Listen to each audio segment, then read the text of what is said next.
Even when states think about gold and silver, it's big news because that means that the conversation is shifting towards sound money. And in this particular thinking session, it's more than just that. I'll talk about it and explain it all as we explore.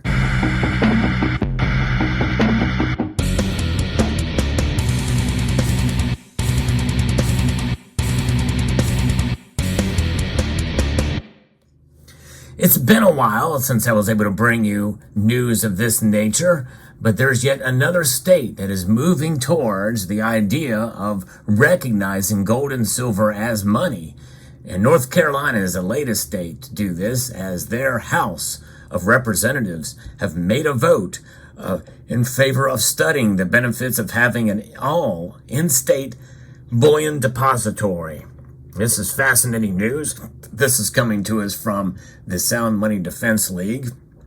And this is an amazing thing because what this does, this sets up each state essentially to declare independence from what the feds do with their dollar, because they know that inflation is a problem. And one good thing that could come out of inflation is stories like this. And when you start to see states start to take back their monetary control, because states as well as individuals are at the mercy of what the feds do with inflation. And there's really very little control that we can have about what they do with the dollar, but we can control what we do with our wealth, and we can preserve it. And when states do it, I think it's reason to celebrate, and this is why it's big news. House Bill 721, introduced by Representative Mark Brody, would prompt a study into how North Carolina could establish its own bullion depository to securely store the state's physical gold, should it choose to make such an investment, was approved by the House in a 73-40 vote back in June. The bill first received a favorable report before the House State Governmental Committee, and North Carolina is among several states considering this policy. You heard me report on this channel about Missouri, Mississippi, and also Oklahoma is included there as well. They are considering measures to establish their own bullion depositories, while Texas and Ohio have already obtained gold to protect state pension funds. In fact, I did a video about Texas doing it back in 2018.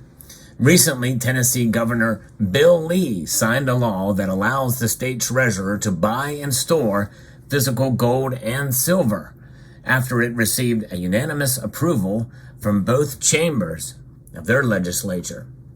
Meanwhile, like most states, North Carolina reserve funds have significant exposure to low-yielding debt paper such as corporate bonds, municipal bonds, CDs, treasuries, and money market funds. These debt instruments may appear to have low volatility, but they do carry other risks, including pernicious inflation and the steady erosion in real value of principal, coupled with interest rates that are negative in real terms. And you think about some of these things, especially, municipal bonds, treasuries, money market funds. If inflation is sitting at 3% and they pay 2.5%, you're losing money on those, and by the way, even if they are sitting at the inflation level, well, you very well could be losing money because of other aspects that are not measured by the official consumer price index and other factors, core inflation data and the like.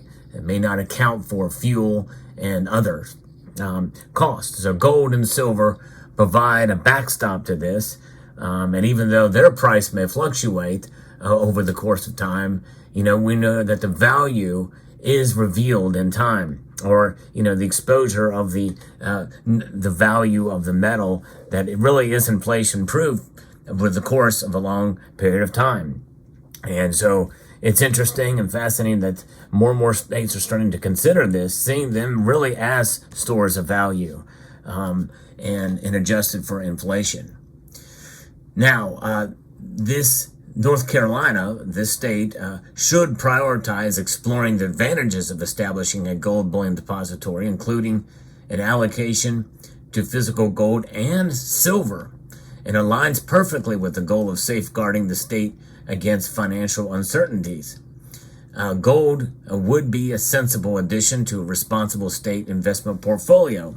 Precious metal serves as a safeguard against inflation, the risk of debt defaults, and stock market downturns. And historically, they have enhanced investment returns while also returning volatility. So, that is the legitimacy and the justification for doing this. And again, I know some people criticize, the volatility of gold and silver prices. But when you think about it over the long course of time, this is why these pension funds are there.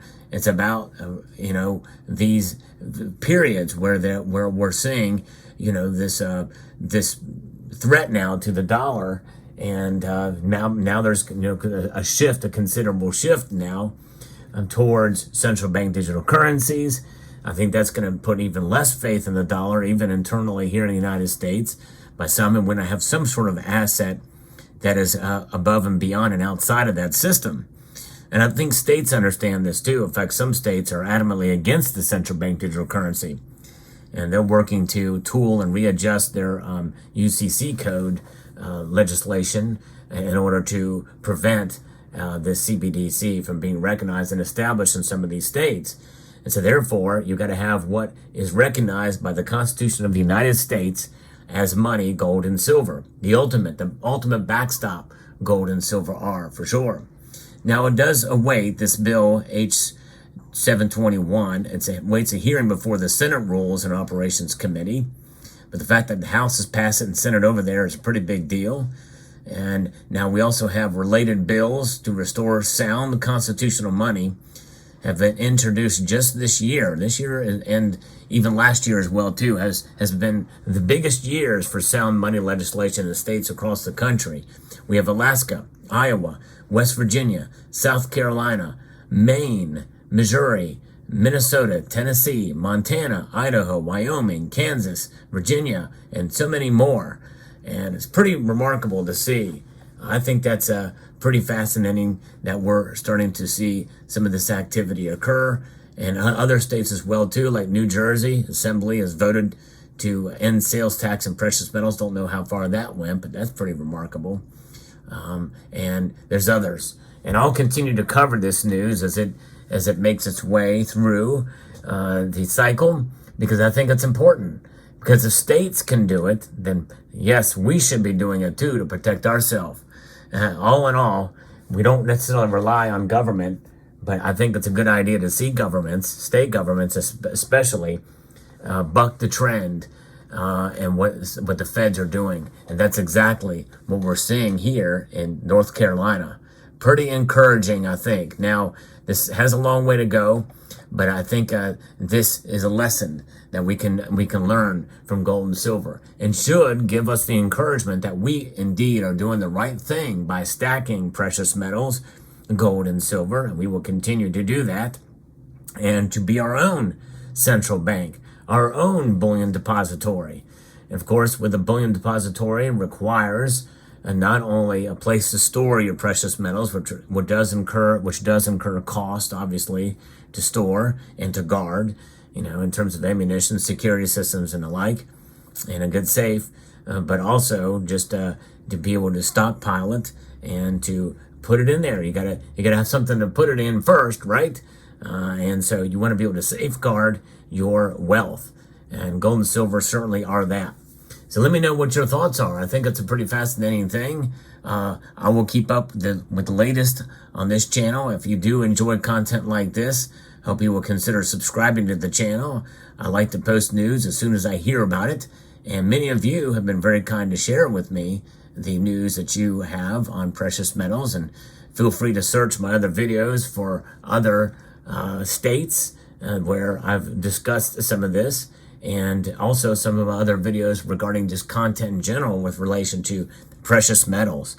But I hope you found this video informative, insightful, and educational. By the way, you might be asking about this coin. I've showed it on my channel before. This is by John Mercanti. That's right. He actually used to be the chief engraver for the United States Mint. This is not a U.S. coin. No, indeed it is not. It is a coin from Samoa, just put out this year But I love this eagle. I think this is what should be on the reverse of the American silver eagle. So that's what that coin is. So let me know what your thoughts are in the comment section down below.